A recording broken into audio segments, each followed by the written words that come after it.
Spesialis PPDS yang sedang bertugas di RSUD Tengku Rafian ditemukan tewas di semak belukar di samping RSUD Kabupaten Siak Riau.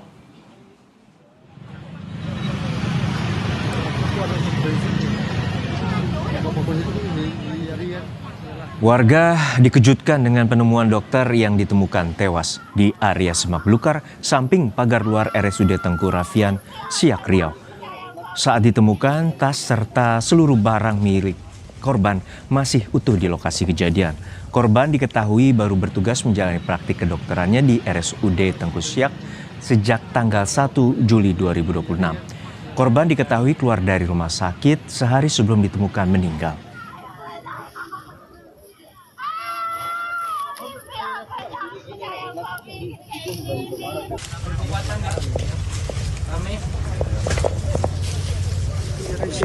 Ini dia baru dievakuasi, ya,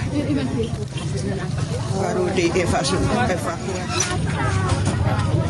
Polisi yang datang ke lokasi langsung mengevakuasi jenazah korban. Dari pemeriksaan awal tidak ditemukan tanda kekerasan pada korban, serta barang korban yang berharga seperti handphone hingga tas masih ditemukan utuh. Guna memastikan penyebab kematian, jenazah korban langsung dibawa ke Rumah Sakit Bayangkara, Polda Riau untuk dilakukan otopsi. Innalillahi wa inna ilaihi raji'un. Ini dia baru dievakuasi, ya,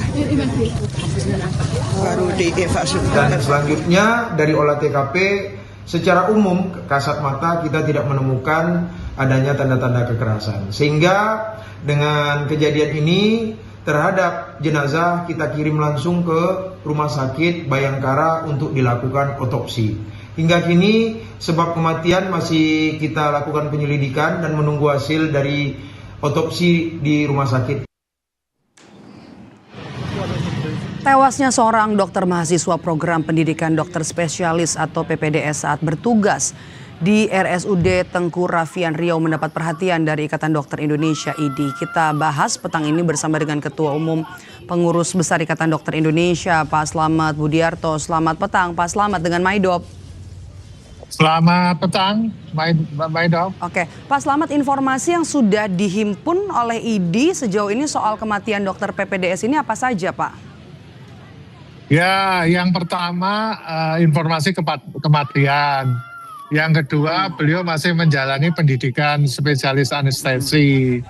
Yang ketiga, dari beban kerja kami melihat katanya operasi hanya 4. Jadi mungkin beban kerja tidak terlalu ya. Yang kelima adalah apakah korban ini dibunuh ataukah apa karena bunuh diri atau yang lainnya. Sehingga kita harus menunggu dari hasil forensik otopsinya. Seperti itu. Saya tidak tahu apakah ada kendala psikologis dengan rumah tangganya atau dengan siapa, saya belum mengetahui untuk itu. Oke. Baik, kalau untuk penyebab kematian kita masih harus tunggu. Tapi yang pasti info kematian apa saja yang Anda dapatkan, yang didapatkan, Pak? Ya sama seperti yang didapatkan oleh Kompas TV, belum dari luar itu tidak ada tanda-tanda untuk terjadinya pembunuhan. Tapi untuk memastikan itu kan harus dilakukan otopsi. Ya kita tunggu aja otopsinya. Kami awalnya berpikir bahwa wah ini jangan-jangan terjadi karena beban kerja lagi nih kayak sebelumnya yang di Manado ya. Itu kan. Nah ternyata kami telusur dari Ketua IDI menyatakan katanya operasinya sedikit. Dokter anestesinya di situ banyak, lebih dari 2. Jadi saya kira mungkin ada penyebab lain, kita tunggu aja nanti dari kepolisian. Oke, tapi yang diketahui oleh IDI soal profil dokter ini sebelum meninggal, sebelum ditemukan meninggal, apa saja Pak Slamet? Ya tidak ada tanda-tanda yang mencurigakan. Dia sebagai PPDS yang biasa dan mungkin ada masalah rumah tangga juga ya biasa kan kalau rumah tangga. Kemudian secara overall dalam melakukan tugasnya di rumah sakit tersebut tidak punya masalah. Nah, makanya kita tunggu aja dari forensik tadi.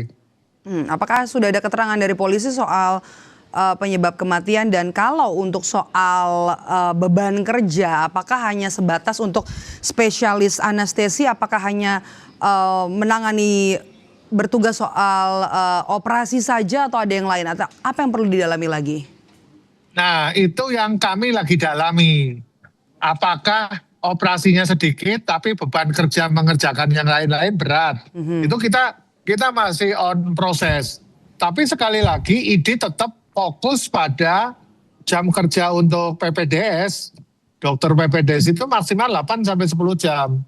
Kami sudah menghimbau kepada Kementerian Kesehatan, karena Kementerian Kesehatan kan mengeluarkan surat edaran bisa 80 jam. Nah, ini sangat membahayakan bagi diri sendiri, pasien, dan yang lain-lainnya karena terlalu berlebih.